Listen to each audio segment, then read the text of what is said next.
By the time the breakfast bell rang, Sandra Ericsson's hands were raw. The corridor stone had drunk lye and cold water for an hour, and the knuckles of her right hand were split where the brush had slipped against a ridge in the wall. She wrapped her fingers in the corner of her apron as she rose, not from modesty but from strategy. Lady Mowbray believed any sign of discomfort in others was a species of insolence, and she had a keen eye for weaknesses she could rename as faults. Sandra crossed the passage quickly, the one that ran from the side entrance to the old study. Her father had once crossed it as master of the house, carrying ledgers under one arm and oranges in his pocket for whichever maid happened to look tired. There had been laughter then, muted, for he disliked noise before 9 o'clock, but real. Now the same stones shone under Sandra's labour while Lady Mowbray called them sadly neglected and told visitors she had rescued the household from slovenly Swedish habits after Mr. Ericsson's unfortunate death. At 22, Sandra was counted plain by everyone qualified to hurt her with the word. She was too thin in a decade that favoured softness, too dark beside Lady Mowbray's niece Celia, whose pale curls were discussed as if they were a public service, too quiet to seem clever in company, and too self-contained to be forgivable. But if anyone had cared to look longer than a first impression, they might have noticed how nothing escaped her. She tracked tone as well as language, watched the shift in a shoulder before a lie, the way a servant's tray shook when wages were late, the way her stepmother's smile sharpened when money was mentioned. She moved with a grave steadiness that made strangers assume timidity and old servants remember discipline. In the breakfast room, Lady Mowbray sat at the head of the table, silk rustling like warning. Celia toyed with toast. Mr. Baines, the house solicitor, had appeared early and brought an air of stale papers and opportunity. "You are late," Lady Mowbray said without looking up. "The bell had just rung, madam." "The bell does not control my appetite, Sandra. Sit there. Not near the window. You cast a mournful profile when lit from that side." Sandra obeyed. She had learned that silence was not always surrender. Sometimes it was storage. Her replies, the ones that arrived precise and cutting, she kept folded inward like letters never sent. Lady Mowbray spread marmalade with mechanical grace. "Mr. Baines tells me there is still confusion among the lower servants about the reductions. You may explain it to them, since they seem sentimentally attached to your father's extravagances." "Wages are not extravagance," Sandra said, before caution could catch up. A pause. Celia inhaled sharply as if Sandra had sneezed on the silver. Mr. Baines smiled in the professional manner of men who enjoyed watching others bleed if it improved their position. "Miss Ericsson has spirit." "Spirit is useful in a horse," Lady Mowbray said. "In a dependent relation, it is tiresome." Dependent relation. She used the phrase often, with the almost religious repetition of someone determined to make an arrangement sound moral. After Mr. Ericsson died disgraced, embezzlement, court whispers, unpaid obligations, his widow had transformed his daughter into an unpaid companion under the roof that had once been hers by affection, if not by law. Gratitude was demanded daily, for food, for shelter, for not being turned out with that unfortunate surname. No dowry, no brothers, no prospects but obedience. Sandra ate little, folded her napkin, and listened while Lady Mowbray laid out the day as if assigning seats at an execution. "The chaplain at Marshalsea has requested blankets for the prison infirmary. We shall send 6. Public duty must be seen to, however unpleasant the surroundings. Celia cannot be exposed to contagion naturally. Sandra, you will take them."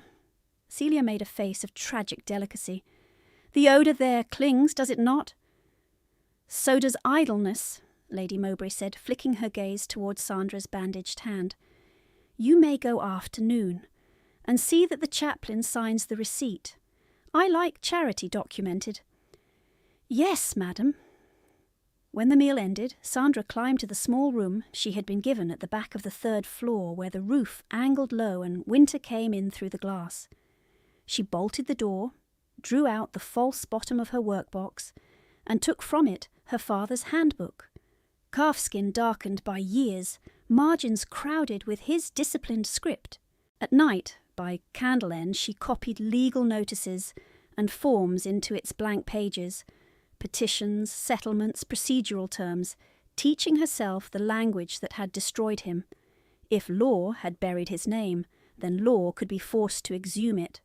Her hands still stung when she turned the pages. She found an old line in his hand, written beneath a list of trust accounts. Truth may be delayed, never erased. She traced the words once with her thumb, then tucked the book away when footsteps passed in the corridor. By noon, the sky had lowered into dirty cloud. The carriage Lady Mowbray allowed for charitable errands was a narrow, hired thing that rattled like old bones. 2 bundles of coarse blankets sat opposite Sandra, tagged with the Mowbray crest for visibility. At the gate of Marshalsea she was met by a porter who looked exhausted in 3 directions at once, and sent her along a passage where damp climbed the walls higher than a man's shoulder. The chaplain, a stooped, kind-eyed clergyman with ink on his cuff, thanked her with sincere relief. "God reward the household," he said, glancing apologetically at the branded bundles. "The fever ward has had little this week." Sandra signed, where required, accepted the receipt, and should have left. That was what sensible people did inside places built to grind men into debts and silence. Then she heard the sound. Not a cry, exactly. A dragging exhale followed by a soft thud from a side corridor no one was watching. She turned. A turnkey at the far end shrugged when she asked if someone had fallen. "Boys sleep where they drop," he said. "If he's dead, he'll be colder by evening." Sandra did not ask permission again. The condemned corridor was narrower, older, with doors swollen by damp and iron rings fixed at shoulder height. The air smelled of wet straw, sickness, and something metallic beneath it all. Her slipper slid on slime near the threshold of the 3rd cell. Inside, half in shadow, lay a boy, perhaps 13, limbs folded wrong as if he had been poured there and forgotten. She crouched, set down her candle, and touched his neck. Pulse, thin, racing. A split above his temple had matted his hair with blood. She muttered a soft warning and shifted him against the wall so he could breathe more easily. Her handkerchief became a bandage. The boy stirred but did not wake. When she reached for the candle again, the flame wavered and threw light across the opposite stones. There were names cut into the wall. At first she saw only gouges and scratches, a fever of marks made by men with time and rage. Then 2 sets of letters steadied under the light. Deeper than the rest. Deliberate. J. Erickson. Across from it, on the adjoining block, linked by a carved line as crude and stubborn as a vow, N. Ashcombe. Sandra's breath stopped. The candle guttered, recovered. No one in London failed to know that name. Lord Ashcombe, Earl of Rexford, cold as polished steel, rich as rumour, currently spoken of in every drawing-room because he was considering an advantageous marriage and had not yet smiled in public for a decade. The papers praised his reserve as dignity. The city called it ice. Her father's name and his, cut in prison stone, joined. For a moment the corridor tilted. Her father had died with disgrace nailed to him. Embezzlement from trust funds, breach of confidence, suicide whispered by people too polite to use the word plainly. Lady Mowbray had worn dignified widowhood for exactly 1 season before remarrying social ambition to practical cruelty. And now this, evidence that Mr. Erickson and a young Ashcombe had shared a cell, or a wall, or a secret no one had admitted. The boy made a dry sound in his throat. Sandra forced herself to move. She pulled a scrap of paper from her reticule, the back of the chaplain's receipt, and pressing it to the carving, rubbed charcoal over it with the burnt end of a match from her pocket. The letters emerged ghost-like, then firm, J. Erickson N. Ashcombe, the connecting score between. She folded the rubbing twice, then again, until it would fit in the lining of her glove. She lifted the boy's head and called until the indifferent turnkey finally appeared with another man and a muttered complaint. "He'll be no use with a cracked skull," she said, giving him back his own callousness in cleaner words. "If he dies because you would not walk 20 steps, tell the chaplain why." Something in her voice made him obey. They carried the boy away. Sandra stood a moment longer in the empty cell, candle flame low, listening to water drip from somewhere unseen. Doing nothing would be easier. Silence would keep her fed and housed, and outwardly safe. Inaction would also make her part of the same lie that had buried her father. She returned to the carriage with damp hems and a steady face. Only when she reached her room did she remove the rubbing from her glove and lay it flat beside her father's handbook. Her fingers trembled once, then stilled. At supper, Lady Mowbray was in excellent humour, which was always an omen. "Celia," she said, "you will be pleased to hear Lord Rexford attended Lady Harbury's musicale yesterday. So attentive, apparently. One cannot force fate, of course, but one may provide opportunities." Celia blushed with rehearsed modesty.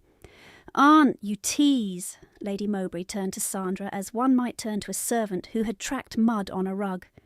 "And you? Did the prisoners swoon in gratitude at our benevolence?" "They were cold," Sandra said. "The blankets will be used." "How edifying!" Lady Mowbray buttered her bread in thin, exact strokes. "Try not to bring home any prison habits." Sandra set down her fork. "I wish to ask a favour." "No, you do not know it yet. I know the shape of your requests. They involve impropriety, expense, or both. I need an introduction to Lord Rexford." Silence hit the table like dropped metal. Celia stared. Mr. Baines, invited again for supper, looked delighted. Lady Mowbray laughed softly, then stopped when Sandra did not. "On what grounds would you presume to seek one?" "Personal family business." "You have no family business apart from not embarrassing mine." "It concerns my father." "Your father's concerns are settled." "By whom?" Lady Mowbray's eyes narrowed, and for a heartbeat Sandra saw the calculation beneath the social polish, the quick arithmetic of threat. "Mr. Baines," Lady Mowbray said, without turning, "perhaps now is the proper moment to discuss the arrangement we finalised this morning." Baines dabbed his lips. "Quite. Miss Erickson, you may be gratified to know your future has been secured. Mr. Josiah Pritchard, widower, landholder in Surrey, has agreed to a marriage settlement most favourable under the circumstances." Sandra heard the words as if through water. Pritchard, 50 if a day, with hands like ham hocks and a reputation for temper that made stable boys flinch. He had lent money to half the neighbourhood at ruinous terms and collected in humiliation when coin failed. Lady Mowbray continued pleasantly, "You should be thankful. A girl with no dowry and a clouded name seldom receives such practical mercy. The banns may be called within the month." "I do not consent." "Consent!" Lady Mowbray smiled with all her teeth. "My dear child, this is not a romance. It is settlement. Your late father left obligations. Mr. Pritchard has claims. Marriage is the cleanest method of resolving both while preserving everyone's dignity." "Whose dignity?" "Do not be theatrical." Lady Mowbray's voice dropped. "You live here by my indulgence. You own nothing. You are spoken for nowhere. If you force ugliness, There are physicians very willing to describe nervous derangement in young women who read too much and imagine scandals. I should hate to see you removed for rest, but health must come first." Celia looked down at her plate, suddenly fascinated by peas. Sandra rose, the chair legs scraping stone. Her heart beat hard enough to blur the room, yet her voice came clear. "You may announce what you like, Lady Mowbray. I am not a debt instrument." "You are precisely that, unless you learn humility." "Then I shall learn law instead." She left before permission could be denied, climbed to her room, and locked the door against the house she had grown up in and no longer recognised as home. Beneath the mattress she hid the wall rubbing. In the workbox she hid her father's handbook. In herself she hid fear until it had edges. Outside rain began, thin and persistent against the panes. Somewhere in London a man called Rexford moved through bright rooms, while her father's name sat in prison stone beside his. If she failed, she would be married off to a brute, or declared unstable, or both. Her father's disgrace would stand. The servants who still slipped her extra coal in winter would keep losing wages to feed Lady Mowbray's charity theatrics.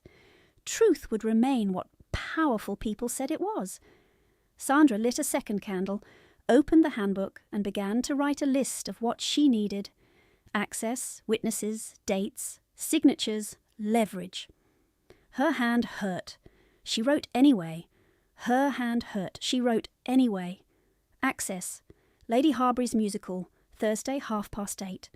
Witnesses: Marshall C. Chaplin, name, condemned corridor turnkey, injured prison boy. Dates: father's death, embezzlement filing, Ashcombe guardianship debts. Signatures: compare known hand of father to carving, any prison register. Leverage: public setting where denial costs him. She stared at the last word until wax dripped onto the page. Leverage. If Lord Rexford had stood beside her father in a prison corridor, he knew something. If he had gone on to fortune while her father went to disgrace, he knew enough. But knowing and speaking were not the same. A knock sounded. 2 sharp taps. Sandra slid the sheet beneath the handbook and opened the door to Martha, the under-housemaid, who smelled faintly of starch and coal smoke. "Beg pardon, miss. Mrs. Pike asked if you'd take broth. You did not eat." Sandra accepted the tray. "Thank you. Martha, Lady Harbury's musical. Is it truly Thursday?" Martha blinked. "So cook says. Why?" "No reason." Sandra lowered her voice. "Do you know if Lady Mowbray has accepted for Celia?" "Accepted twice, if that can be done. New ribbon came from Bond Street this afternoon. White with seed pearls." Sandra almost smiled despite herself. "Then the carriage will leave by 8. When Martha had gone, Sandra ate 3 spoonfuls of broth and none of the bread. Then she pulled out another sheet and wrote, in a hand she knew could pass for a servant's: "Miss Erickson respectfully requests the temporary loan of the grey silk evening gown formerly belonging to Miss Eleanor Pike, if still in your keeping. Payment promised from future wages, with gratitude." At dawn she slipped the note to Mrs. Pike in the still room, under cover of counting preserves. Mrs. Pike had been her nurse once, then housekeeper, then excess staff, once Lady Mowbray reduced wages and titles together. She now remained only because no one else could run the household ledger in her head. Mrs. Pike read, pursed her mouth, and said, "You are your father's daughter in the dangerous ways." "Will you help me?" "I helped him once," she said. "I've been sorry and glad ever since. The gown's in the cedar chest in my loft. It'll need pressing. You're to go where?"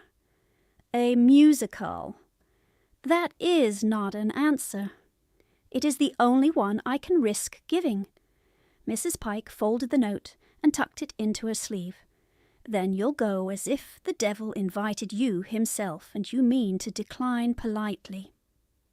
By Thursday, Lady Mowbray had announced Sandra's engagement to Mr. Pritchard to 3 callers, 2 cousins, and the vicar's wife. She did it in Sandra's hearing each time like hammering nails where she wanted the lid shut. "Our dear Sandra has accepted a practical match," she cooed, while Sandra poured tea. "No, not romantic nonsense. Solidity. At her age one cannot be fanciful." "At her age," Sandra repeated once before she could stop herself, "I had expected not to be sold." Lady Mowbray's smile did not falter. "Our little jokes are so rustic." That evening Celia descended in pearl-white silk, all tremor and anticipation. Lady Mowbray wore plum satin and triumph. Sandra, in the shadowed side hall, watched their cloaks fastened and heard Lady Mowbray give explicit instructions to the coachman. "Directly to Lady Harbury's. No diversions. Wait at the side entrance. If my stepdaughter appears at any door, you have not seen her." The door shut on perfume and wheels. Sandra counted to 50, then another 50. She took the back stair to Mrs. Pike's old loft room, where the grey gown lay across the bed, plain but elegant, cut 3 years out of fashion, and therefore safe from scrutiny. Mrs. Pike pinned up the hem and tightened the bodice with practical fingers. "You look like yourself if yourself had been permitted silk," she said. Sandra tied on gloves to hide her knuckles. In the right glove lining, the wall rubbing crackled. "If Lady Mowbray asks where I am—" "She won't ask till she needs someone blamed. Go!" Sandra did not use the Mowbray carriage. She walked half the way through slick streets, then spent one of her saved shillings on a hackney to Berkeley Square. Lady Harbury's house blazed with candles and sounded like silverware struck softly in dozens of rooms. At the door she gave her name before fear could close her throat. The footman glanced at the list, hesitated at Miss Erickson, then bowed just enough to be legal. Inside, music drifted from the drawing-room, a violin threading through conversation. Sandra stood beneath gilt mirrors and felt every seam of her borrowed dress. She recognized almost no one, yet everyone seemed to recognize her category. Unchaperoned woman of uncertain standing, too old for debut, too young for widowhood, dangerous by mere presence. Then the room shifted around a new arrival. Lord Rexford was taller than rumour and colder in motion, as if restraint had become a reflex rather than a choice. Dark coat, white cravat, expression carved into civility. Men bowed first, women arranged faces into invitation. He acknowledged both with equal economy. Sandra moved before she could think better. "My lord," his gaze passed over her, polite and blank, then halted. "Have we met?" "No," she held his eyes. "My father had." A pause so slight most would miss it. She did not. "I am afraid I cannot assist without particulars. Miss Erickson." The name hit him like a physical blow. Colour drained from his face, then returned in measured increments. "You are mistaken," he said. "I do not think so." "Then think again." His voice remained low, clipped. "This is not the place." "Where, then?" His jaw tightened. "Nowhere." Music swelled. Someone laughed nearby. In the bright room, with chandeliers catching every glittering surface, his fear was the least polished thing she had seen all season. She slipped her hand into her glove, drew out the folded rubbing, and held it between 2 fingers, where only he could see. She did not unfold it. "In Marshalsea," she said, "there is a wall that disagrees with you." For one naked instant he looked as he must once have looked very young, cornered, furious, and ashamed. He stepped closer, voice barely audible. "Put that away. So you do remember." "I remember enough to know you are in danger if you speak carelessly." "From whom?" His gaze cut toward the doorway where Lady Mowbray had just entered on Celia's arm. smiling like benevolence made flesh. Rexford's expression shuttered at once. "Go home, Miss Erickson," he said. "Tonight. Not until you answer. I have answered." He bowed as if ending a dance, and moved away into the crowd before she could follow. Across the room, Lady Mowbray saw her. The smile held, the eyes sharpened. Celia's mouth dropped in genuine horror. Sandra did not wait for confrontation. She slipped out through a side corridor, down a servant's stair, and into the wet dark of the mews. Rain had stopped, leaving the stones slick as black glass. She walked fast, heartbeat rough, anger and dread keeping equal pace. He had recognised the name. He had recognised the rubbing. And he had not denied from indifference. He had denied from panic. At the corner of King Street and Duke's Place, a carriage wheel skidded somewhere ahead, and someone shouted. By the time Sandra reached the knot of people, a boy already lay crumpled against a post, blood running from a cut at his scalp. The carriage was gone before she could see its crest. People gathered just far enough away to avoid involvement. "He ran out! Drunk already, likely. Don't touch him. There'll be blood."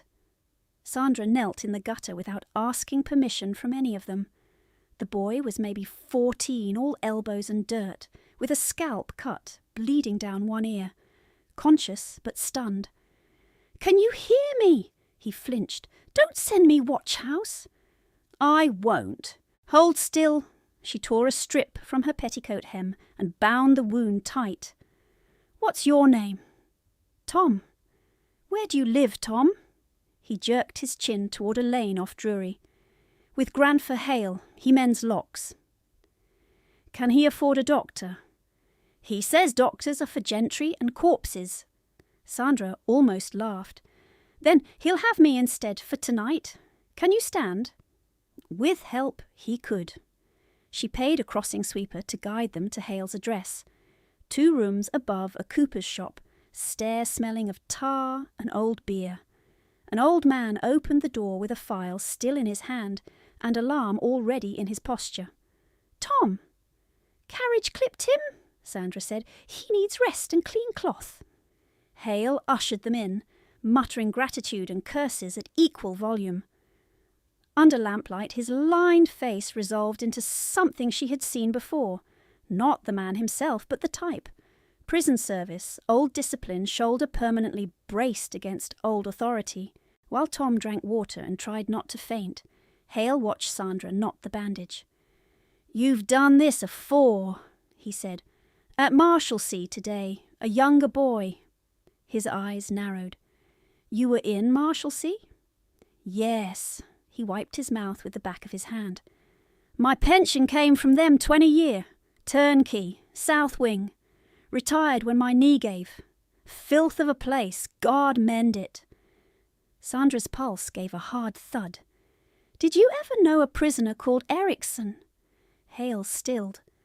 "Why ask that?" he said quietly. She could have lied. Instead, she said, "He was my father." The old man sat down heavily at the table. "Swedish gentleman," he murmured, "kept accounts in his head faster than clerks on paper, took lashes for a boy that weren't his." "Whose boy?" Hale looked at her a long moment, judging risk. Then he levered himself up, crossed to a cracked press, and took out a wrapped parcel tied with twine. "He left this with my daughter when fever took him," Hale said. "Said if ever a dark-eyed girl asked true for him, we was to give it. Told us the line to prove it." Sandra's throat tightened. "What line?" Hale watched her carefully.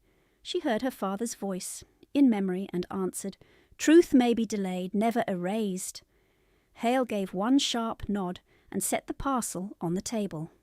Inside lay a small notebook, leather-warped, pages crowded with columns and symbols in 2 distinct hands, her father's precise script and a second, younger, narrower hand that struck too hard on the downstrokes. At the first glance, the figures meant nothing. At the second, pattern emerged, Initials, sums transferred, dates aligned against trust names she recognised from old legal notices. Several entries were marked with an ink sign like a split cross. At the margin of one page her father had written, "Baines confirms instruction from L.M. Use N.A. route only if compelled." Sandra felt the room contract around the letters. "May I borrow this?" she asked. Hale hesitated, then nodded. "Bring it back if you can. Burn it if you must. But if it's what I think, it gets men killed in papers before it kills them in streets." She wrapped the notebook inside her shawl and rose. At the door, Tom, pale, stubborn, caught her sleeve. "You ain't watch, then?" "No. Grandfer says you're quality." "No," Sandra said again. "Just occupied." She reached home after midnight by the kitchen entrance. Mrs. Pike met her in the dark pantry with a candle and a face like a storm front. "She knows you went," she whispered. "Saw you at Harbury's. Mr. Baines was fetched. They're waiting in the morning to make a scene of it. Then let them wait 8 hours." Sandra lifted the shawl. "I found something." In her room she barred the door and spread the notebook beside her father's handbook. Sleep was impossible. She worked through the night with a ruler, scrap paper, and a mind sharpened by fear. The second hand, N.A. surely, used substitutions, trust names abbreviated, sums offset by recurring decimals, dates shifted by 3 days to disguise transfer chains. But the structure was there, a ledger hidden inside nonsense. By dawn she had decoded enough to read one complete line. Harrowby Trust, £4,000 diverted via Mowbray annuity account. Instructed Baines, J. assumes paper liability. Assumes liability! He had taken the blame on paper. Sandra pressed her palms to her eyes until stars burst behind them. At 9 her door opened without a knock. Lady Mowbray entered with Mr. Baines and 2 footmen behind them, as if expecting violence. Celia hovered in the hall, crying quietly for effect. Lady Mowbray surveyed the table. "What is this?" "My property." "Nothing in this room is your property." Baines moved faster than she expected, snatching the loose decoding sheets. Sandra grabbed for them. One tore in half. "Do not," she said, voice shaking now, "touch that book."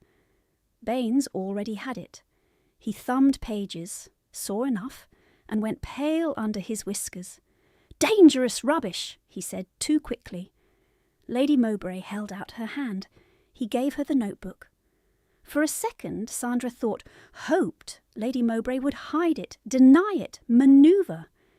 Instead, she crossed to the grate, where coals still glowed from the morning fire, and dropped the decoding pages in one by one. "No!" Sandra said, lunging. A footman caught her arm. The papers blackened, curled, and flared. Lady Mowbray turned, the notebook still in her hand. "You force me to unpleasantness, child. Wandering London unescorted, accosting noblemen, collecting prison trash, scribbling accusations. One letter from me and Dr. Felton will certify nervous instability by Friday." "You stole from trusts," Sandra said. Lady Mowbray's expression didn't change. "Prove it with ashes." Baines stepped closer, lowering his voice. "Take Mr. Pritchard, Miss Erickson. Marry quietly. You may yet have comfort." Sandra laughed once, a sound that frightened even her. "Comfort is your word for a locked room." She wrenched free of the footman and snatched the notebook from Lady Mowbray's loosened grip, so quickly none of them stopped her before she had backed to the door. "Touch me again," she said, "and I scream theft loud enough for the street." Lady Mowbray's eyes narrowed to slits. "If you leave this house, do not expect to return." Sandra held the notebook to her chest. "Then we are agreed." She left with no trunk, no maid, and no plan beyond movement. In the mews behind the house she borrowed Mrs. Pike's kitchen table for 1 hour, decoded one clean page from memory and from the saved notebook, and copied it in her smallest hand onto folded foolscap. At the bottom, she wrote a single line: "Truth may be delayed, never erased." She sealed it and sent Martha's younger brother, fast, discreet, always hungry, with instructions and a coin. Deliver by hand to Lord Rexford's steward at Rexford House. Wait for receipt. Tell no one. Then she sat on an upturned crate in the cold and waited to discover whether she had just signed her own ruin. The reply did not come by note. At dawn, the next morning, while fog still clung low in the mews and milk carts rattled in the next street, hoofbeats stopped outside the gate. A plain, dark curricle, no crest shone. Lord Rexford climbed down himself. Without evening polish, he looked older and less invulnerable. Coat hastily buttoned, cravat tied badly, eyes rimmed red as if he had not slept. He saw Sandra by the stable door and halted as though bracing for a blow. "Is it true?" he asked. She did not pretend confusion. "Which part?" "All of it," his voice roughened.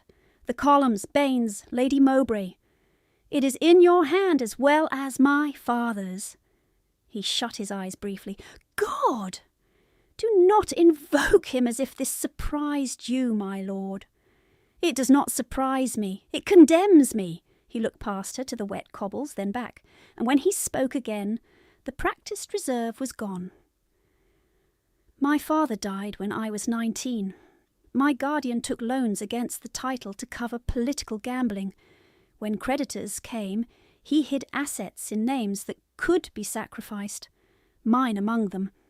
For 3 weeks I was held in Marshalsea under Nicholas Ashe until my sister could secure funds without public scandal. Your father was there on separate business and recognised me despite the alias." He swallowed once. I was arrogant enough to order his silence. He answered by sharing his bread and teaching me how not to die of panic in a cell. Sandra said nothing. He had found discrepancies in trust accounts tied to Lady Mowbray's first marriage settlements, Rexford continued.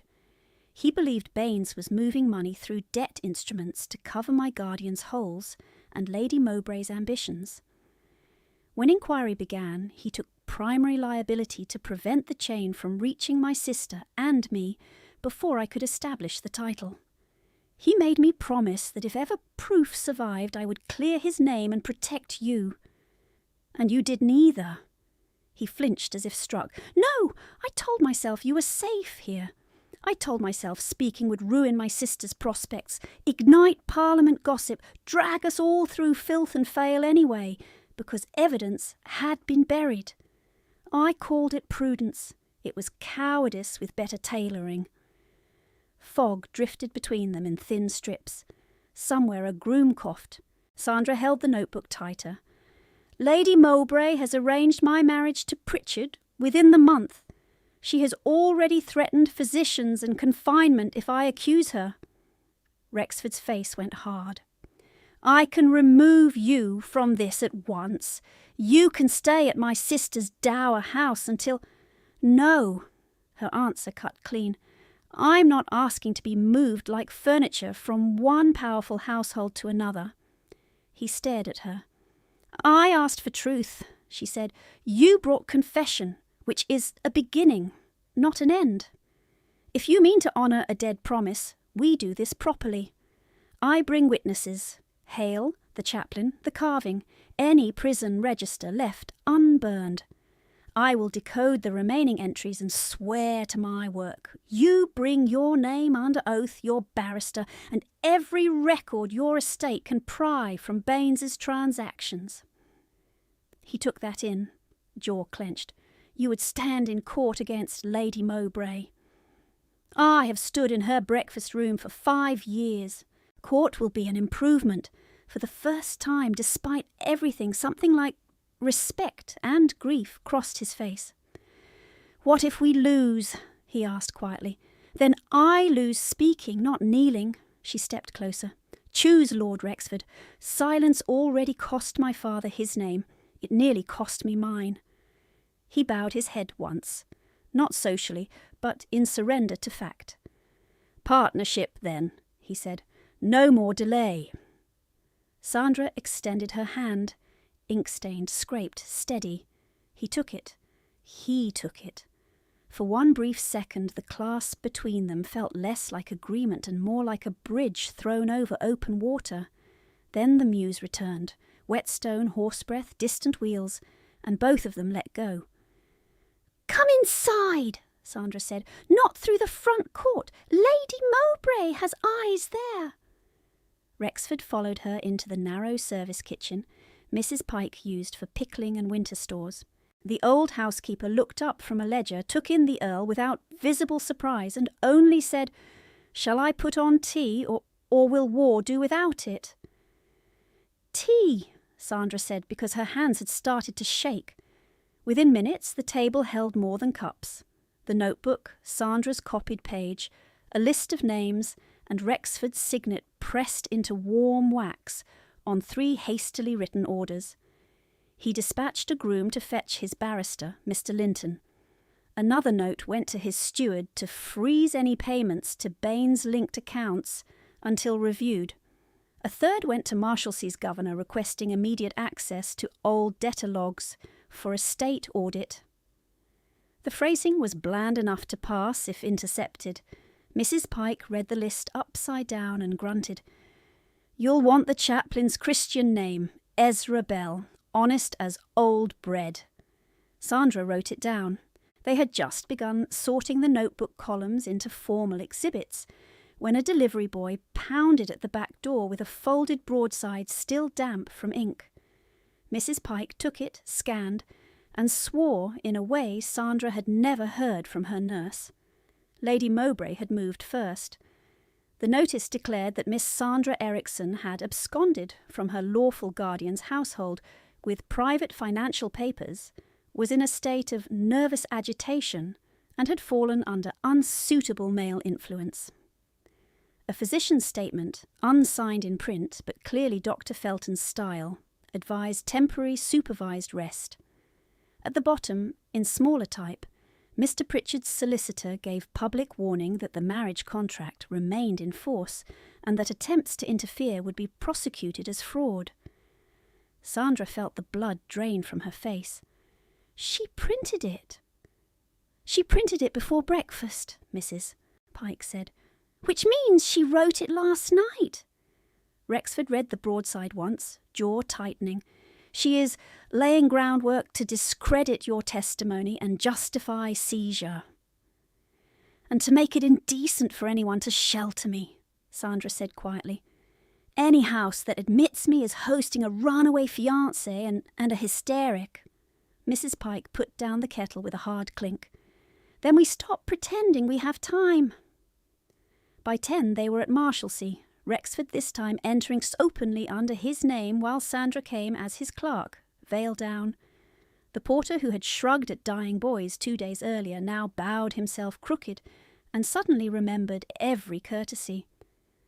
They were shown to the condemned corridor by a deputy governor who kept wiping his hands on his coat. Sandra turned the corner and stopped.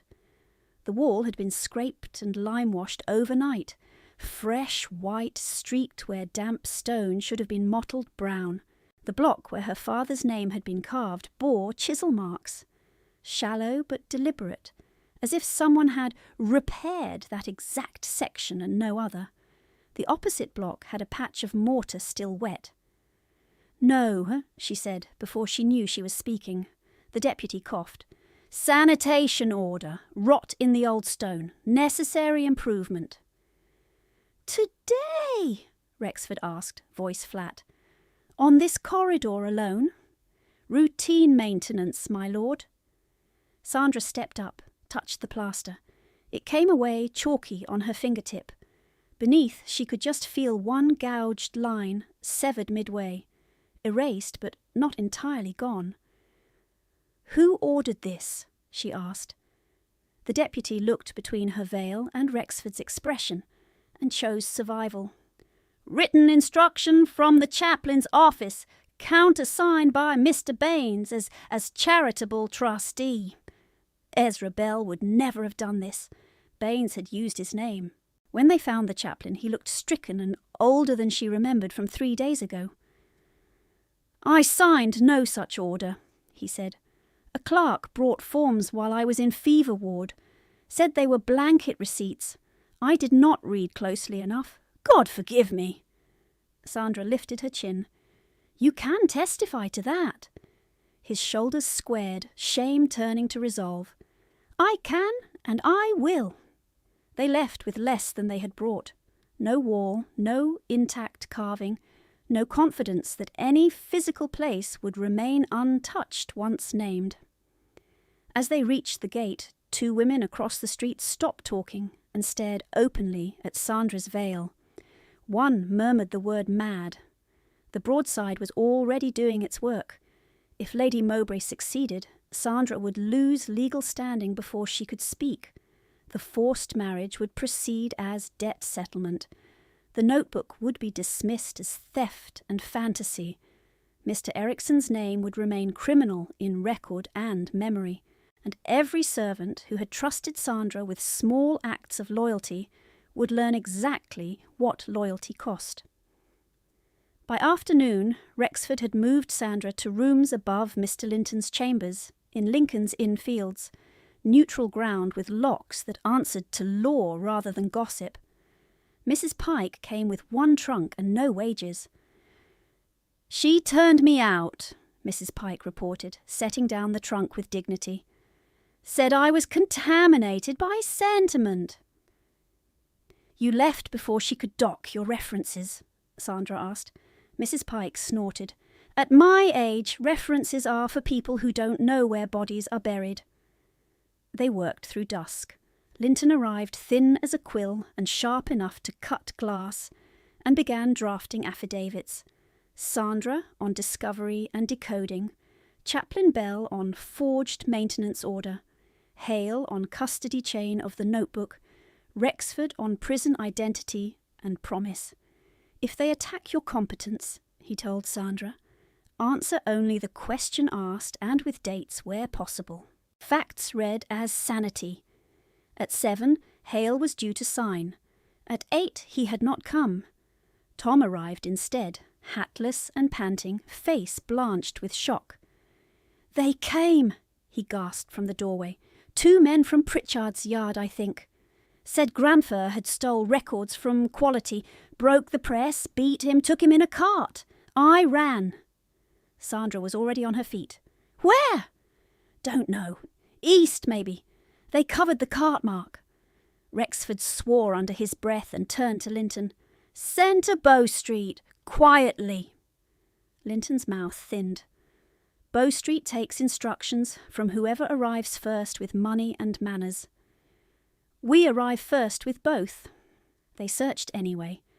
Rexford's men through coaching inns, Tom through alleys he knew by smell, Sandra and Mrs. Pike by lists and memory.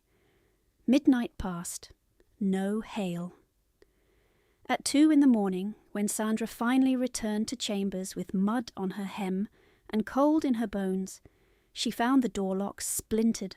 Linton stood in the hall in shirt-sleeves, white-faced. They had a warrant. For what?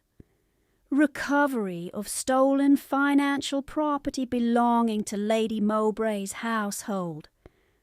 Sandra looked past him at the table. Empty. The notebook was gone. She crossed the room once, twice, as if movement might produce it from air. "No, I had it in the dispatch case." "They took the case, your spare copies, and your father's handbook, if that leather volume was yours." Linton held out a paper, official seal still bright. "Magistrate Pelham signed seizure order at 11:40. I protested the chain of custody. They smiled." Sandra gripped the back of a chair until her knuckles blanched. The room seemed to tilt, then harden into brutal clarity. Her father's handwriting, the only original, gone into hands that could lose, alter or burn it by morning and call it procedure. Rexford stepped in from the corridor, coat soaked from the search, and saw her face. "What happened?" She held out the warrant without speaking. He read, then crushed the edge in his fist. "Pelham is Baines's club acquaintance." "Can you get it back?" she asked. "Legally? Not before review?" "Then illegally." He looked up sharply. "If I steal evidence from a magistrate lock-up, the entire case collapses and they call me exactly what they have always wanted to call me." Sandra laughed once, brittle as glass. "And if we do nothing, they call me unstable and marry me to a creditor by Tuesday." Silence. Rain ticked against the window. Linton spoke carefully. "You still have your decoded page and memory of the ledger structure. It is not nothing." "It is not proof," Sandra said. "It is me saying what used to be proof." She sat down abruptly, all the strength of the day draining in a rush that felt like illness. Mrs. Pike put a shawl around her shoulders. Sandra did not remember feeling cold until then. For the first time since the condemned corridor, doubt came in clean and complete. Maybe Lady Mowbray had been right about power. Not moral right, but practical. Maybe truth without custody seals and titled voices was only a story told by the losing side. Maybe she had dragged everyone who helped her toward ruin for a dead man who could no longer be hurt. Rexford knelt once beside her chair, heedless of mud and rank.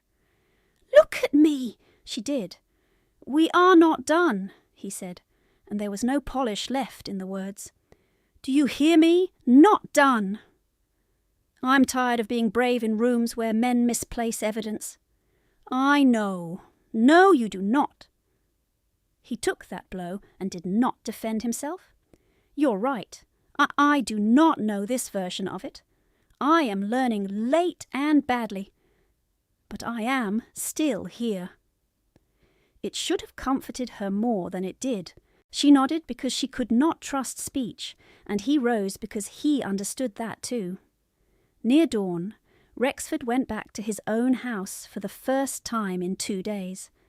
Rexford House was all symmetry and inherited certainty, polished banisters, portraits that implied moral superiority through wigs. He climbed to the study that had once been his father's and shut the door, then stood motionless with his hand still on the key, as if he had forgotten what came next. He had spent 10 years perfecting composure as armour. It had bought him respect, alliances, a reputation for impenetrable judgment. It had also bought him silence each time silence was easier than decency. He poured brandy and did not drink it. On the desk lay the draft of his affidavit, begun and abandoned twice. "I, Nicholas Ashcombe, Earl of Rexford, do swear." Each time he reached the line about Marshalsea, his chest tightened, breath turning shallow in old remembered rhythm.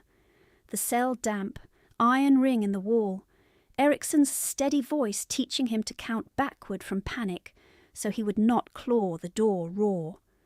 3 weeks under an alias had not been long by prison standards. It had been long enough to teach him what fear did to the body and what shame did afterward. He had emerged titled and untouched in public record. Ericsson had emerged marked. A soft knock sounded. His sister Eleanor entered without waiting, wrapped in a morning robe, hair unpinned. She looked from his face to the untouched brandy and closed the door behind her. "You are going to testify," she said. "Yes." "Good," he gave a humourless smile. "No argument." "I'm too tired for old arguments." She came farther into the room. "Nicholas, I knew more than I admitted. Not details." "Enough." He stared. "Since when?" "Since the year after Father died. I found one of Ericsson's notes in your desk and read your panic in the margins." Her voice wavered, then steadied. "I let you keep the secret because I was afraid. Afraid we'd lose everything. Afraid no one would marry me if scandal touched us. So I accepted the benefits of your silence and called it necessity." He sat heavily, pressing thumb and forefinger to his eyes. "I told myself I was protecting you. You were, and failing someone else." She knelt by his chair, the way he had knelt by Sandra's hours earlier. "Both can be true, but if you stop now, you make it a choice instead of a sin." He let out a sound that was almost a laugh and almost a sob. "I do not know whether she will ever forgive me." Eleanor did not ask who. "That is not the first debt you pay." After she left, he reopened the affidavit and wrote until his hand cramped. He included names he had once avoided, sums that implicated men still invited to dinner, and the sentence he had feared most: "Mr. J. Erickson accepted legal blame at my request and for my protection." At the bottom he signed with a hand less steady than his title deserved. Then he wrote a second letter, sealed it, and addressed it to Sandra Erickson in case he failed to reach the hearing at all. By noon the next day, crisis had become procedural. Mr. Linton returned from Chancery with ink on his cuffs and fury barely contained. "Lady Mowbray has filed petition to accelerate the creditor settlement and attach your person as collateral pending competency review." Sandra blinked. "Attach my person?" "As if you were furniture," Mrs. Pike muttered. Linton nodded grimly. "She is arguing that your recent behaviour, night-wandering, accusations, association with unrelated gentlemen, proves instability that could void contracts unless guardian control is restored immediately." "And the notebook?" "Magistrate Pelham reports seized documents mislaid in transfer this morning." Sandra closed her eyes once. Mislaid, a polite synonym for destroyed. Rexford arrived moments later with two pieces of news that should have helped and did not. First, Chaplain Bell had sworn affidavit despite pressure. Second, Dr. Felton had signed formal recommendation for Sandra's temporary confinement for nerves pending examination. "They will attempt to remove you before you can appear," he said. "How soon?" A hard rap shook the chamber door before anyone answered. Linton opened it to find two court officers in dark coats and a constable behind them. The elder officer held out papers with bureaucratic calm. "Order of interim custody for Miss Sandra Erickson," he read, "to be conveyed to Rosewell Private Sanatorium for observation until hearing of competency and marriage settlement claims." Mrs. Pike stepped in front of Sandra instinctively. "Over my dead body." The constable looked embarrassed. "Please do not make this ugly, madam." Linton scanned the order, swore softly. "Signed this hour, sealed." They timed it to preempt appearance. Rexford moved to Sandra's side. "She is under my protection and essential witness in active financial fraud petition." The officer met his gaze without insolence. "Then present objection at hearing, my lord. Our instruction is immediate execution." Sandra felt the room narrow to the crackle of paper and the ticking clock on Linton's mantel. If they took her to Rosewell, she would be sedated, examined, described in Latin, and kept from court by medical phrases no judge would challenge before luncheon. By the time anyone pried her loose, the settlement could be entered and the public story set. Rexford's hand hovered near her elbow, not touching. "There may be one way," he said, under his breath to Linton. "File emergency motion in open court now and force same-day argument before the master." "On what basis?" Linton whispered back. "Without the original ledger?" "On mine," Rexford said. "Sworn confession. Full liability." Linton stared. "That will detonate half your world." "Yes," the officer cleared his throat. "Miss Erickson?" Sandra stood. Her fear was so sharp it felt oddly clean. "How long before they can lawfully put me in that carriage?" she asked. The officer checked his watch. 1 hour, miss. Less, if you please." 1 hour to choose between obedience and disappearance, law and force, silence and a public fire large enough to burn titles with lies. No one in the room pretended certainty. The clock ticked on. The clock ticked on. Sandra looked from the officers to the window where rain had begun again, in a fine grey sheet, then back to Mr. Linton. "If I go with them now," she said, "can I still be heard today?"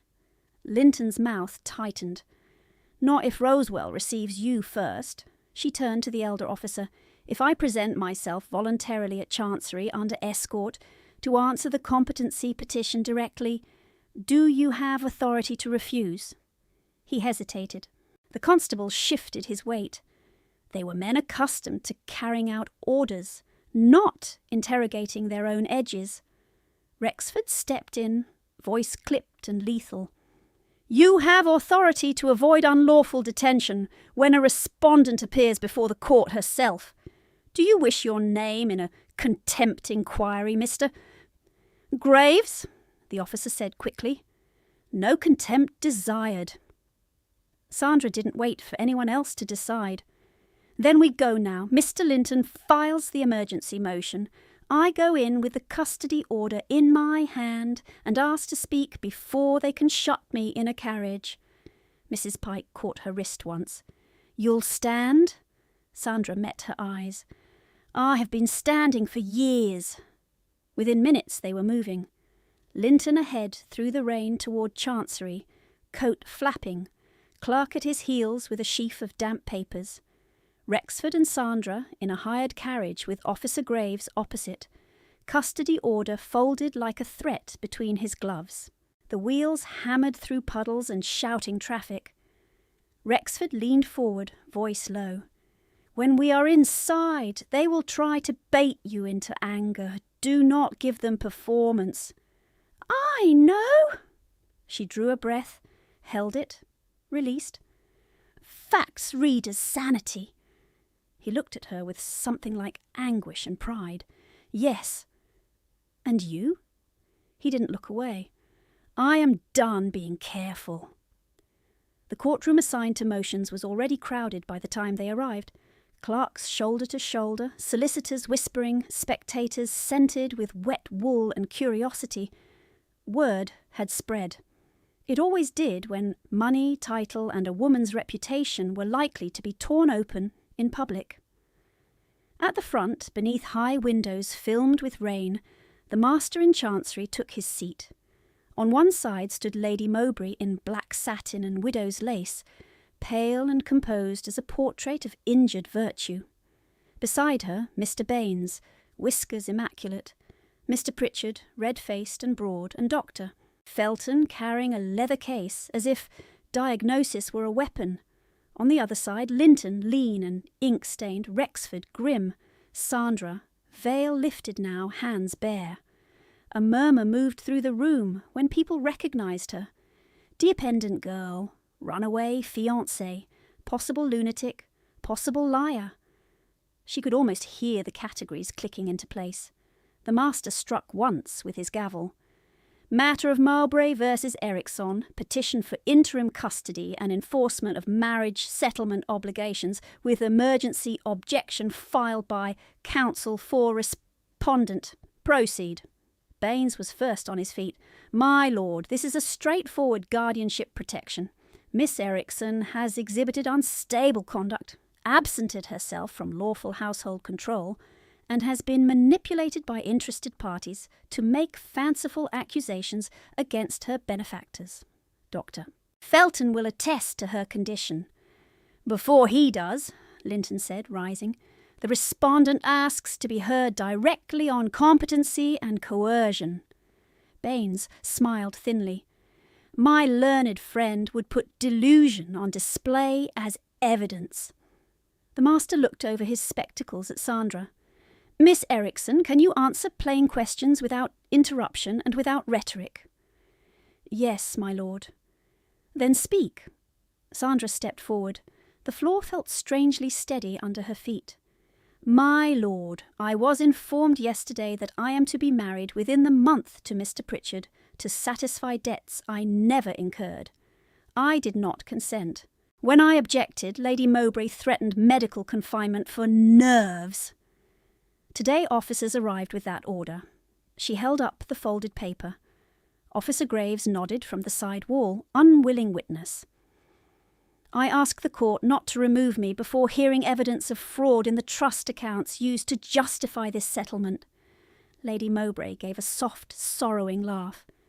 You see, obsession! She has worked herself into fantasies from old grief. Sandra turned to face her fully for the first time in months. If grief were fantasy, madam, you would have no widow's weeds to wear. A hiss ran through the room. The master rapped for silence. Evidence, Miss Erickson. She reached into her reticule and drew out the folded charcoal rubbing she had carried since Marshalsea. Her hand did not shake now. In a condemned corridor at Marshalsea prison, I found these names carved into stone. My father's J. Erickson and N. Ashcombe, joined by one line. She handed it to the clerk, who passed it up. The wall was whitewashed the day after I sought access with Lord Rexford. I can produce the chaplain to testify the order was forged. Baines rose sharply. Irrelevant graffiti! It goes to relationship and motive, Linton cut in, and to destruction of corroborating evidence after notice. The master frowned at the rubbing, then at Baines. Sit down for now, Mr. Baines. He looked back at Sandra. Go on. She did. She described the notebook in two hands, the coded columns, the line naming Baines and L.M. She described the seizure warrant, the magistrate who declared the records mislaid. She did not embellish. Dates, times, names. She had copied legal notices for years by candle end. Now that discipline served her like armour. When she finished, Baines stood with deliberate patience. My lord, the young lady recites a melodrama assembled from prison dirt and male flattery. She admits the supposed ledger is gone, yet asks this court to convict on memory. This is exactly why guardianship exists. Lady Mowbray leaned forward, voice honeyed. Sandra, dear, you have always had a vivid inward life.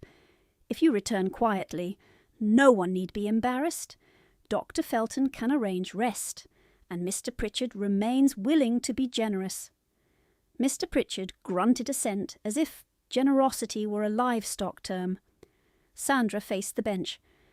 May I ask, Doctor? Felton, one question, my lord.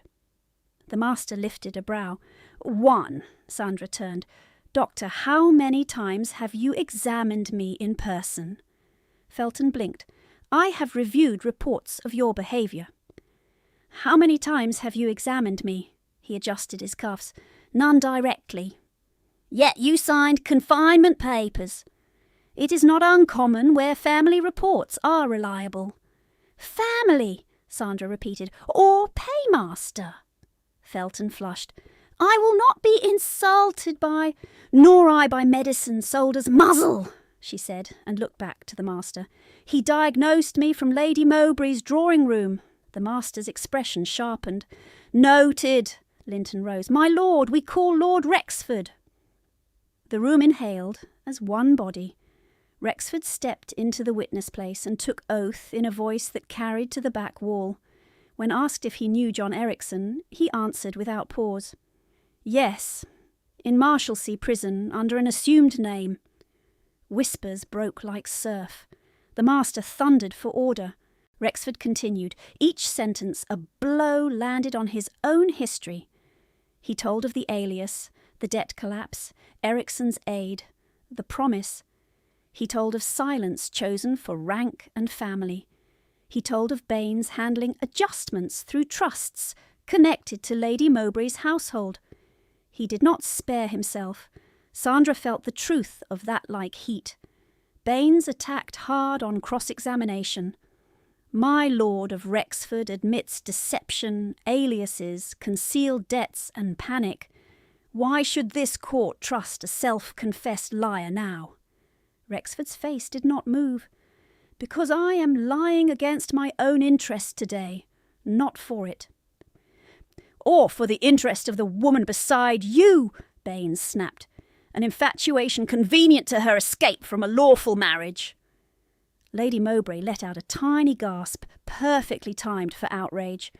Before Rexford could answer, Sandra rose. My lord, may I respond to that insinuation? The master considered, then nodded. She turned to Baines. You call me fanciful because the original ledger is gone. You call me compromised because a man of rank stands near me in daylight. Very well, let us use your preferred evidence. Numbers. She held out her hand. The schedule you filed yesterday to justify Mr. Pritchard's claim. May I see it? Baines hesitated, then passed it with a smirk that said she would hang herself with arithmetic. Sandra scanned the columns once, then again.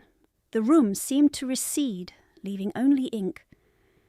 My lord, she said softly, this schedule is false. Baines laughed aloud. On what authority? On yours, Sandra said. She pointed. These entries label transfers through Harrowby and Fenwick trusts on the 2nd Sunday of March, the 4th Sunday of June, and Christmas Day. Banks were closed, clerks absent. No legal instrument clears on those days. A clerk at the side involuntarily nodded before catching himself. Sandra continued, voice stronger. The decimal offsets repeat at exactly 1/10 in every quarter, which is not market fluctuation but manual disguise. And this mark, she tapped a tiny split cross in the margin, appears here as ornament. In the original coding, it indicated forced liability transfer to a human signatory. My father used it only when someone was made paper responsible for another's withdrawal. She looked straight at Baines. You copied symbols you did not understand. The courtroom was silent now in a different way. Linton seized the moment. My lord, we request immediate production of bank day books from Harrowby and Fenwick and sworn testimony from their clerks present in court under subpoena. Baines spun. Subpoena? Since when? Since an hour ago, Linton said coolly. 2 bank clerks came forward, damp from rain, ledgers under their arms. Under oath, they confirmed no transfers occurred on the dates Baines filed. The entries had been backdated in secondary summaries submitted by his office. Lady Mowbray rose abruptly. This is procedural harassment. My household is being ransacked by opportunists. Sandra has always been unstable, impressionable, jealous of Celia's prospects. Jealous? Sandra said, and something long banked finally flashed clear. Of being sold to settle theft?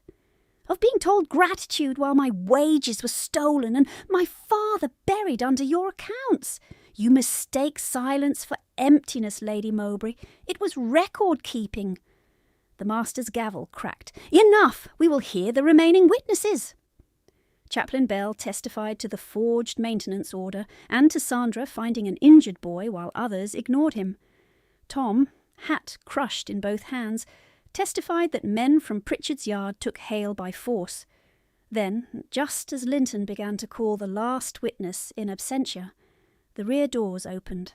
Hale stood between 2 Bow Street runners, face bruised purple at the jaw, walking with a stick he had not needed a week ago. They left me in a coal shed by Ratcliffe, he said, when sworn, voice hoarse but steady. Said old men who remember wrong can stop remembering permanent. He pointed one shaking finger toward Pritchard without drama. That one paid. Pritchard lunged half out of his seat, roaring denial. Officers were on him instantly. The master rose, expression thunderous. This court has heard sufficient. The ruling did not come in one clean pronouncement. It came in a sequence of legal blows, each one landing where it hurt. Interim custody order for Miss Erickson is vacated immediately. Lady Mowbray's hand tightened on her fan until a rib snapped. Petition to enforce marriage settlement is stayed and, on current evidence of coercion, provisionally voided pending full accounting." Pritchard shouted something obscene. The bailiff silenced him. "Doctor! Felton's recommendation is struck from record for lack of examination." Felton sat down hard, face grey. "All assets presently under dispute in Ericsson and Mowbray trust chains are frozen. Mr. Baines is ordered to surrender books and correspondence by sunset under pain of contempt and criminal referral." For the first time Baines looked afraid. "And this court refers matters of forged orders, evidentiary destruction, and fraudulent transfer to the Crown for prosecution." A pulse beat at Sandra's throat so hard she could hear it. Lady Mowbray stood, voice gone sharp enough to cut. "You cannot be serious. On testimony from servants and street boys? On the tantrum of an ungrateful stepdaughter?" The master looked down at her as if she were a problem in poor handwriting. "On converging evidence, madam, including your own filings." She laughed once, brittle. "Sandra, listen to me. You are too foolish to understand what you have done. Society will not embrace a girl who drags her household through court." Sandra met her gaze. No tremor left. "I did not drag us here. You build the carriage." A sound escaped Lady Mowbray then. Half hiss, half gasp. The sound of someone discovering too late that rank was not immunity. She turned to Baines as if expecting rescue. Baines was edging toward the side door. Officer Graves, who had come to take Sandra to Rosewell, stepped directly into his path and placed a hand on his shoulder. "Not today, sir." Pritchard fought again, red-faced and spitting, until 2 constables hauled him out under formal complaint from Hale. Dr. Felton vanished into the corridor like smoke. Celia, who had sat small and white behind her aunt, began to cry in earnest, mascara streaking. Lady Mowbray did not cry. She drew herself to full height, fan broken in her hand like a snapped blade. "This is not over," she said to Sandra in a low voice meant for private damage. Sandra stepped close enough that only they could hear. "No, it is entered." Then she turned away first. Outside Chancery the rain had stopped, leaving the stones bright and treacherous. A crowd waited at the steps. Reporters, idlers, servants sent by households hungry for scandal. Questions flew before anyone reached the carriage line. "Miss Ericsson, are you engaged to the Earl?" "Did Lady Mowbray truly attempt confinement?" "Is it true your father was innocent?" Linton barked for space.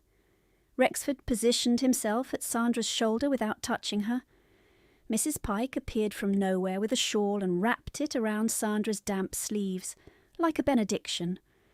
Only when they reached the shelter of a side arch did Sandra realise she was shaking head to heel. Mrs. Pike pressed a flask into her hand. "Drink." Sandra swallowed and coughed. "That is not tea." "Tea is for peace," Mrs. Pike said. "This is for surviving victory." Tom hovered nearby, eyes huge. "Miss, Granfer says he wants broth and revenge in that order." Sandra laughed, a ragged, unbelieving sound. "Broth first, always." Rexford watched her as if unsure whether to speak. She saved him. "You came back," she said quietly. "I said I would." "You told the whole of it?" "Yes." She nodded once. "Good." It was not forgiveness. It was not rejection. It was a narrow bridge, but real. Linton joined them with ink still wet on certified copies. "Immediate orders served. Rosewell cannot touch you now. Also, Magistrate Pelham has been asked to explain his missing transfer box. By 6 tomorrow, he may discover remarkable memory overnight." Sandra took the papers, feeling their weight. Legal language, seals, signatures. The same machinery that had crushed her father now, at last, grinding the other way. "What do I do first?" she asked, more to herself than anyone. Mrs. Pike answered instantly. eat, then sleep 2 hours. Then we make lists."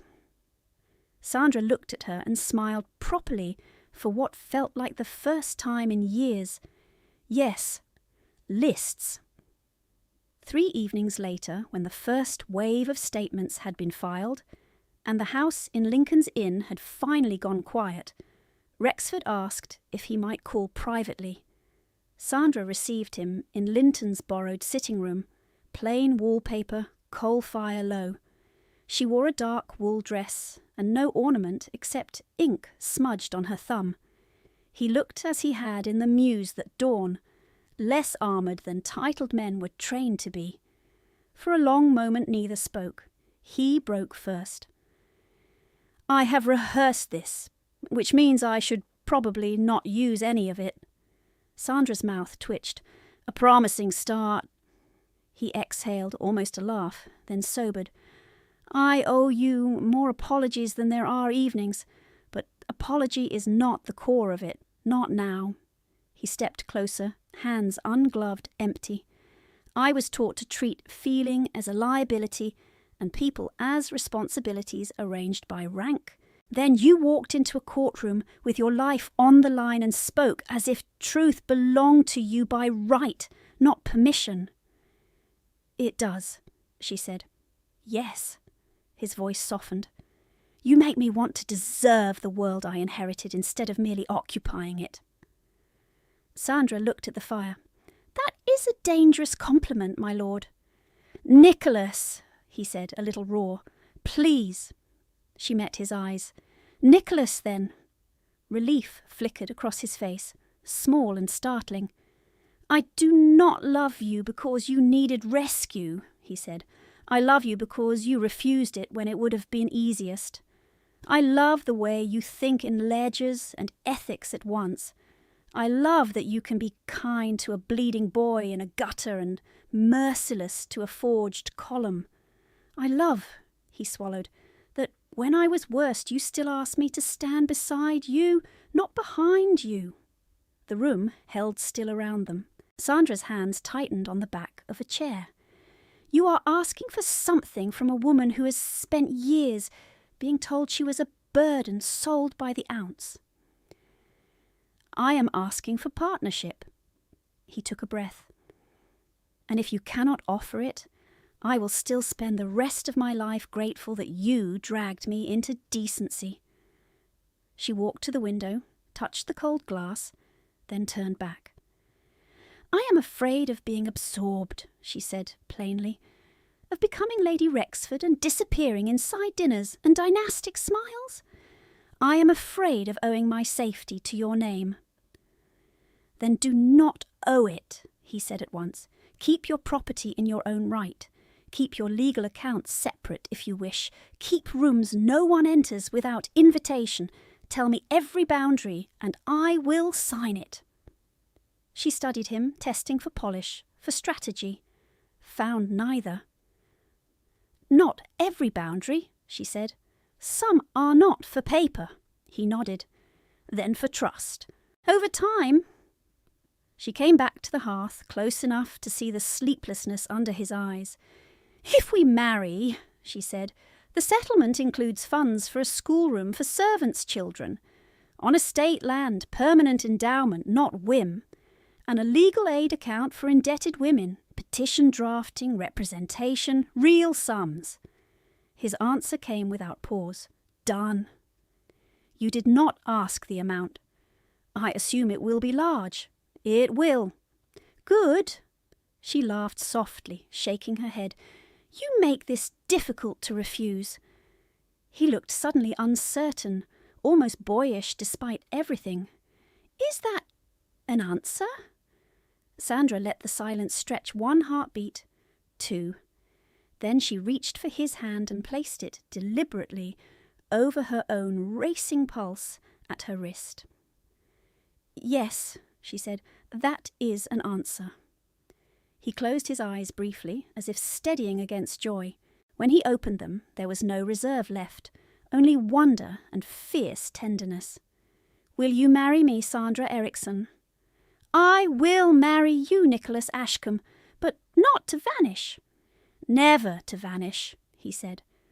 When he kissed her, it was gentle first, then certain, as if both of them understood this was not a rescue and not a bargain, but a chosen thing built from hard truth. Mrs. Pike coughed pointedly from the hall, 10 seconds later, and called through the door. "If either of you intends to reform the legal system, supper's getting cold." Sandra leaned her forehead against his, laughing into his shoulder. "There, domestic reality." He smiled against her hair. "I find I like it." On the first Monday after the final accounting order, Sandra stood in the old breakfast room of the Mowbray house with a ledger open, and 3 dismissed servants seated at the long table, as if they still belonged there. Martha twisted her apron in both hands. "Miss, begging pardon, Mrs. To-be, are you certain?" "Lady Mowbray always said pension promises were sentimental nonsense." Sandra dipped her pen. "Lady Mowbray also said wages were extravagance. We shall not use her as precedent." She pushed signed vouchers across the table. Back wages for the scullery maid dismissed in winter. A yearly pension for old Mr. Dobbins the gardener. A coal allowance for cook's widowed sister. Mrs. Pike stood by the mantel, supervising like a field marshal. At noon, a carriage from Bath took Lady Mowbray away under agreed settlement terms. Social visits permitted, capital restricted, expenditures reviewed quarterly by court-appointed trustees. She wore travelling silk and contempt. At the door she paused, gloved hand on the frame. "You imagine this is justice?" Sandra, in plain day dress with ink on her cuffs, answered. "No, justice would give my father back. This is consequence." Lady Mowbray's mouth thinned. "You'll learn consequence has a long memory." "So do I," Sandra said. Celia, tearful but quiet, surprised everyone by stepping towards Sandra before leaving. "I did not know," she whispered. "Not all of it." "I know," Sandra said. "Learn better than we did." Celia nodded once and followed her aunt to the carriage. Baines was remanded pending trial. Pelham resigned before inquiry. Dr. Felton found his practice abruptly less fashionable. Pritchard paid damages to Hale and discovered that bluster translated poorly in criminal court. Hale, jaw still mending, accepted a post as porter and lockkeeper for the new schoolroom with solemn pride. Tom became its first official errand boy and unofficial terror. 2 weeks later, rain softened the city again. Morning mist clung low around Marshallsea's outer wall as Sandra and Nicholas walked through the gate with Chaplain Bell, who carried a lantern though daylight had begun. The condemned corridor smelled the same: damp stone, old iron, human endurance. The whitewash had flaked in places now, exposing scars of the original carvings beneath. On one block, faint but visible, the curve of an E, on the other the downstroke of an A. Sandra ran her fingertips lightly over the rough patch where names had been cut and nearly erased. Then she took from her pocket a mason's nail Hale had sharpened for her. Nicholas watched. "Are you certain?" "Yes." She set the point beneath the old line between names and pressed. Stone resisted, then yielded in small pale chips. Letter by letter, neat and deliberate, she carved, "Debt paid in truth." Her hands stung by the end, knuckles reddened, an echo of another morning, another corridor, another kind of labour. She sat back on her heels and read the words once. Chaplain Bell removed his hat. Nicholas offered his hand. She took it and stood. When they stepped out into the prison yard, rain began again, fine as breath. Beyond the gate the street opened, noisy and ordinary, carts rattling, children shouting, life indifferent and ongoing. Sandra drew in the wet air and felt, not lightness exactly, but room. At the curb their carriage waited for the church where banns would be read, for the schoolroom lease to be signed, for ledgers yet unbalanced, and mornings yet unknown. She looked at Nicholas. He looked back with that same unguarded steadiness from the muse, now chosen daily. "Ready?" he asked. Sandra glanced once over her shoulder at stone and rain, and a wall that could no longer keep what it had held. "Yes," she said, and stepped forward beside him into the life she had claimed,